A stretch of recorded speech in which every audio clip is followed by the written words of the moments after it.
ഇതാണ് നമ്മുടെ അരിക്കുമൽ. അതായത് ഒരു കൂട്ടമായിട്ട് ചില സ്ഥലങ്ങളിൽ കൂടുതലായിട്ട് ഉണ്ടാവും. ഇതിൽ നിന്നാണ് നമ്മൾ ഇപ്പം ശേഖരിച്ചിട്ടുള്ള അരിക്കുമൽ. ഇതുപോലെയാണ് നമ്മുടെ ഈ അരിക്കുമൽ ഉണ്ടാവുക. ഒരു ദിവസത്തെ ആയുസ് മാത്രമേ ഈ അരിക്കുമലിന് പൊന്തിക്കഴിഞ്ഞാൽ ഉണ്ടാവും. ഇവിടെ നിന്നാണ് ഇപ്പം നമ്മൾ അരിക്കുമൽ ശേഖരിച്ചിട്ടുള്ളത്. നമ്മുടെ സ്വന്തം റബ്ബറിലാണ് ഉണ്ടായിട്ടുള്ളത്.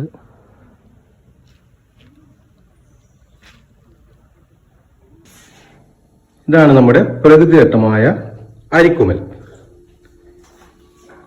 പ്രകൃതിയിൽ നിന്ന് നേരിട്ട് കിട്ടുന്ന ധാരാളം പോഷകാഹാരങ്ങൾ അടങ്ങിയിരിക്കുന്ന അരിക്കുമൽ. ഇത് നമ്മളിനി കുക്ക് ചെയ്യാൻ വേണ്ടിയിട്ട് കുറച്ച് മഞ്ഞപ്പൊടിയും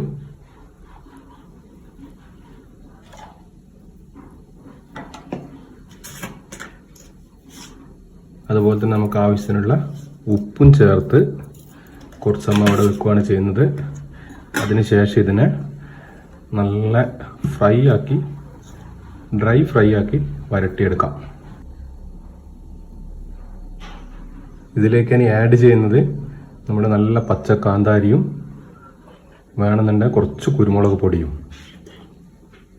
വെളുത്തുള്ളിയും, ഇത്രയും സാധനങ്ങൾ ചേർത്തിട്ടാണ് ഇതിനെ നല്ല ഡ്രൈ ഫ്രൈ ആക്കി മാറ്റിയെടുക്കുന്നത്. നല്ല ചുള്ളിലിങ്ങനെ വെള്ളത്തിൽ കഴിഞ്ഞ് നല്ലപോലെ വെന്ത് വരികയാണ്. വെന്ത് ഈ വെള്ളമൊക്കെ കുറേ വറ്റിയതിന് ശേഷം നമുക്കിതിലേക്ക് നമ്മുടെ കുരുമുളക് പൊടിയും കുറച്ച് വേണമെന്നുണ്ടെങ്കിൽ മുളക് പൊടിയും കളർ വ്യത്യാസം മാത്രം വേണമെന്നുണ്ടെങ്കിൽ ആഡ് ചെയ്ത് കൊടുക്കാം. അപ്പോൾ നല്ലതുപോലെ വെന്ത് വരണം.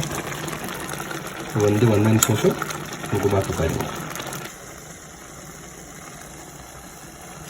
അങ്ങനെ നമ്മുടെ അരിക്കുമൽ നല്ല മാഗി പോലെ ഏകദേശം വെന്ത് വന്നിട്ടുണ്ട്. വേണമെന്നുണ്ടെങ്കിൽ നമുക്ക് കുറച്ചൊന്ന് നമ്മുടെ വെളിച്ചെണ്ണ ഇറ്റിച്ചു കൊടുക്കാം. വേണമെന്നുണ്ടെങ്കിൽ ചേർത്താൽ മതി. അവസാനം നമ്മുടെ കുരുമുളക് പൊടിയും കൂടെ ചേർത്ത് കൊടുക്കാം. അടിപൊളി കുമ്മൽ, അരിക്കുമൽ ഫ്രൈ.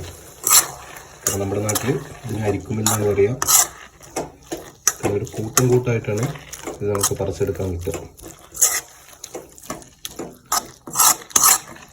നല്ല നമ്മുടെ ചപ്പാത്തിയുടെ കൂടിയും